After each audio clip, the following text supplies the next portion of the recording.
So given where they're at, I think they did the smart, responsible, safe thing. Do you think that this portends to like what this season is going to be in New York? Like it is, like right now it appears, I mean, the odds makers said their bit. What are the 22 wins, I think, is the over under. Yeah, that's the one I saw. That's the only one I saw. Yeah, it's the only one I saw.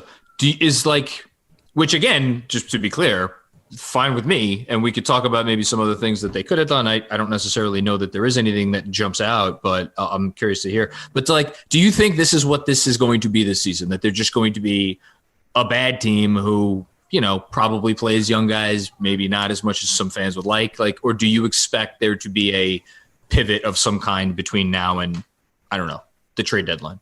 I mean, I still feel like there's a move to make somewhere there, just because they have so much cap space that they can absorb someone's problem somewhere along the line, right?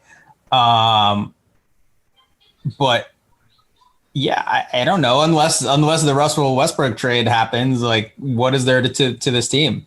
What else is there? What can you really do? Even if you sign someone else in free agency, there's not really anyone out there that'll change like the face of this team that much. No, to me, I'm looking at three things. I'm looking at, is there a cap dump that the only cap dump that to me that is obvious, and again, maybe something I don't. The Hayward thing is that official that he just they've stretched Batum, or is that still? Because I haven't. If it's been reported that that's official and that's done, I haven't seen it. I only saw Rick Bonnell of the Charlotte Observer report that's what the Hornets intend to do, and he's kind of he's the voice on that. Maybe they change their mind. Obviously, I don't think the Hayward contract is official, and they decide, wait a second, this seems like a bad idea. No, I mean, I'm sure. Look, they're going to pay Gordon Hayward $120 million over the next 4 years. I'm just wondering if maybe because what I keep going back to is the Knicks taking on Batum, sending Randle to the Celtics in I guess what would be a 3-way signing trade, and then Hayward goes to. That's like the only obvious salary dump situation that I see that makes sense for the Knicks. I think actually, if they trade Randle to Charlotte for Batum straight up, that opens up the cap space they need.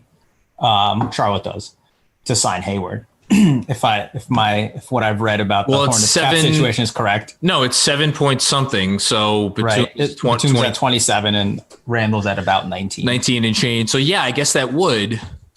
I didn't even think of that. That's interesting. So, I mean, yeah, but even that would make them like worse as a basketball team. I know a lot of Knicks fans are unhappy with Julius Randle, but he's still arguably their best player. He's their most talented player, depending on how quickly Toppin learned. But we'll go there right now. I was going to save this for later. Do you think that that's an issue? Because, I mean, you were in the locker room. I certainly got the sense that Julius Randle kind of he liked being the guy, and he certainly liked, using up a lot of the offense. Yeah, I mean, he thought it was his team. He was empowered to think it was his team. They told him, this is your team. Fizdale came out saying, this is point center Julius Randle. They paid him as much. I think that was the obvious read on that. I don't know what Tom Thibodeau is going to do this year. Obviously things change so quickly year to year, and I think that would be kind of the most audacious move he can make if he decides to bench him. Yeah, if he decides to bring him off the bench as your 4. I mean, I think maybe there's an argument to going Toppin Randle as your starting front court, but oh my goodness, that's another. It's not a very good argument, but it's as one your 4-5. Yeah, as your 4-5, obviously, not as your 3. That 3-4 and a Mitch at the 5. I don't even know how that offense would work. It wouldn't. Yeah. Well, actually, forget about the offense. How would the defense? Well, the defense with Toppin and Randle as your 4-5 that's why I'm saying that would just be, probably a clusterfuck defensively. I think Toppin and Randle on the floor at the same time defensively, whether they're I'm not sure what would be worse, whether they're at the 3-4 or the 4-5. It's not good either way. Yeah, so that's probably not going to happen. And I mean that's just I don't know. You got to think it through. I don't know. You have.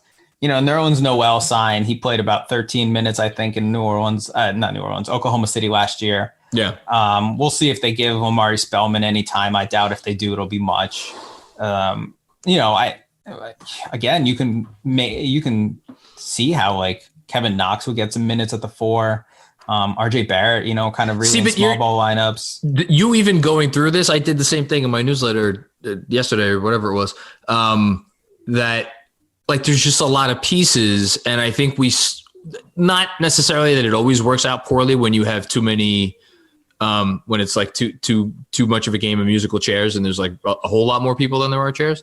But like I have trouble seeing there's a lot of positivity within the team right now. Like things are like, there's good juju, it's good, whatever, new coach, the whole thing. To start off the year potentially with a guy like Julius Randle, your most expensive player. I don't know if pouting is Julius Randle a pouter? Can he pout?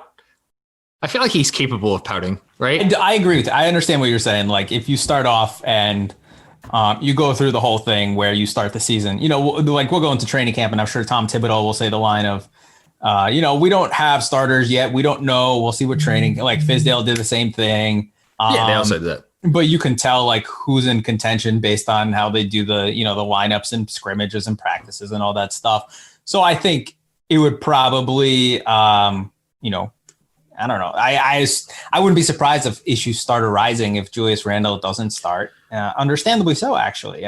That's not what he signed up for. Yeah, no, totally. That's not what he's getting paid to do. I just wonder if the Knicks are existing in a world where they don't view Randle as a long-term piece, which I'm not sure anybody thinks that they should.